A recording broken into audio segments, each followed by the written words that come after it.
Минусы Стамбула в феврале. В начале февраля погода в Стамбуле самая суровая и часто встречает туристов неприятными сюрпризами. С Босфора дует сильный холодный ветер, быстро набегают тучи и начинается дождь, от которого в самые ветреные дни точно не спасет сон. Мокрый снег тоже вероятен, хотя заморозки, даже ночные, это редкость. По статистике, за месяц выпадает около 80 мм осадков и вероятность дождливых и серых дней почти 50/50. Средняя температура воздуха днем плюс 8 градусов. В температурных показателях февраль очень похож на январь. Возможно как похолодание чуть ниже нуля, так и внезапное потепление до 17 градусов.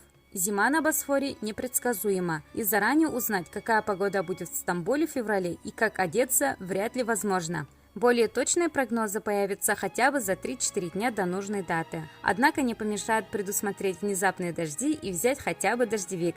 Теплые демисезонные вещи, теплую пижаму и носки. Зимой в местных отелях далеко не жарко. Вот эти и есть основные минусы Стамбула в феврале. А вообще в Стамбул туристы приезжают круглый год, и хотя в феврале турпоток немного падает, основные экскурсионные маршруты остаются актуальны. А для кого-то главным преимуществом становится как раз уменьшение очередей и возможность сфотографировать топовые места без толп. И зимние дожди в городе вовсе не такие сильные и частые, чтобы испортить поездку. Сезонный активный отдых тоже возможен. Например, можно съездить из Стамбула в Улудаг, где продолжается горнолыжный сезон.